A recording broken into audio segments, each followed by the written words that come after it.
The colour for the centre of the apples is a very translucent white with a little green. I use a basic mix of 75% translucent to 25% of the white, and then add just this tiny little bit of green to give it an apple white tinge. Your polymer clay must be really well mixed, not only to make it an even colour, but also to get a nice consistency. We call this conditioning, and though sometimes, especially with old clay, it can take some time, it really is worth the effort. I'm folding, squeezing and tearing. That helps you to mix it.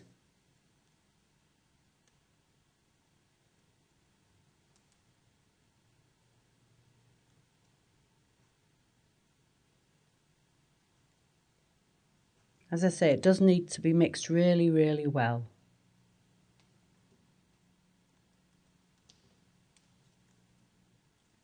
Form this mix into a short fat cylinder shape, trying to make sure that there are no obvious air bubbles. Air can split the material.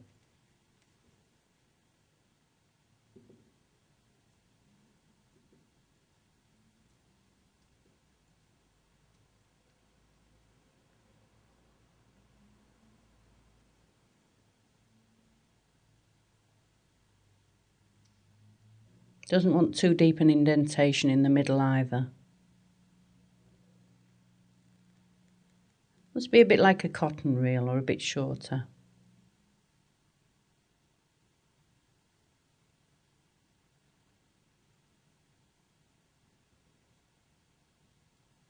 That's about right. I've rolled out a very thin sheet of the colour mix which I call spring green. This is 8 parts of yellow to 1 part blue. In Fimo, that's number 1 and number 33. This is rolled out as evenly and thinly as you can get it.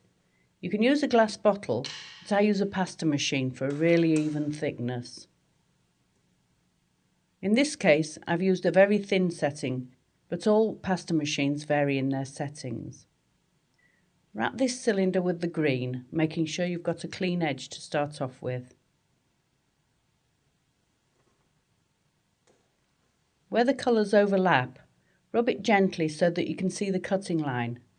This gives you guidance as to where to cut. Can you see that? Then cut away any excess. Then you should be able to make a perfect join with no overlaps.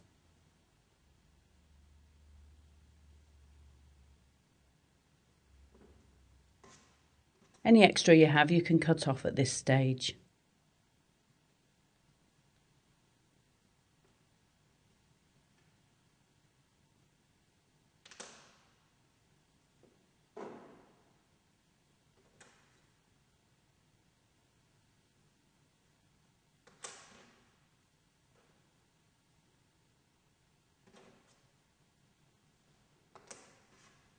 Make sure this join's really well stuck,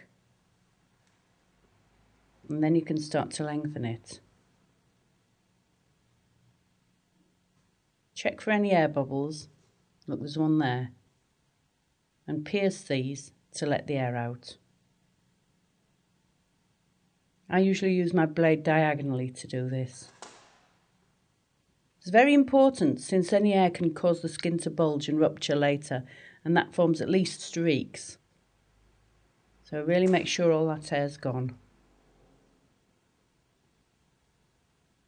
So as you lengthen, remove any more air bubbles that appear. Do this at first with your fingers so you can be sure to get any air out, and make sure there's no air in the centre of the roll either. But don't roll until you've lengthened it quite a way. This is even more important in the complex canes, as you'll see later. But now you can get a nice smooth edge by rolling it. Don't imagine you have to roll all the way down to 12th scale yet. Around 1 centimetre will do, or a little less. The final reduction in scale comes with the method I use to make the apple. Start with a piece of cane and start to enclose the end. This I do with the one hand rolling freely but not squeezing.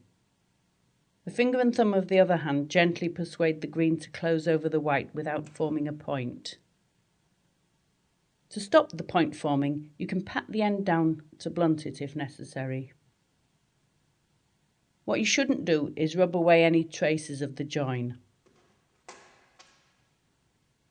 We want this join to be visible. Then you can cut this end off as if you were making half of a slightly larger apple than 12th scale. The final reduction in scale comes when you repeat this enclosing process until the skin covers the whole apple.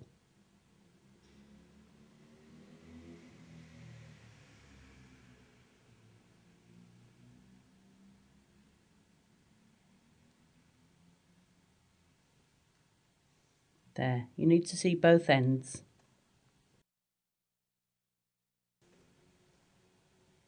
To form the stalk, I'm using some Fimo which I've extruded with a clay gun and pre-hardened. You could just roll some brown clay and pre-harden it, or you could use caraway seeds as stalks or little herb twigs. Just push it in with your fingers and nip it off with your fingernails.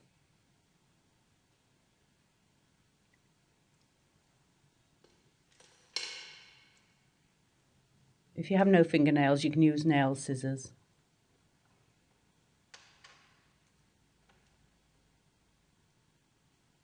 I'm just now dusting it with a little red powder to give it a rosy appearance.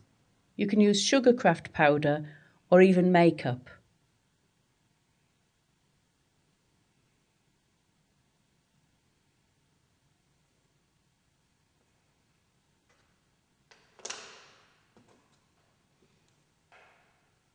To peel the apple, I'm using a single-sided blade. I won't be cutting towards myself as it appears. If you look carefully, I'm bracing my hands against each other. I'm going to roll the apple against the blade. Look carefully. I'm allowing it to cut quite deeply because no one will notice if it's a bit deep. But if your cut's too shallow, the peel will fall off.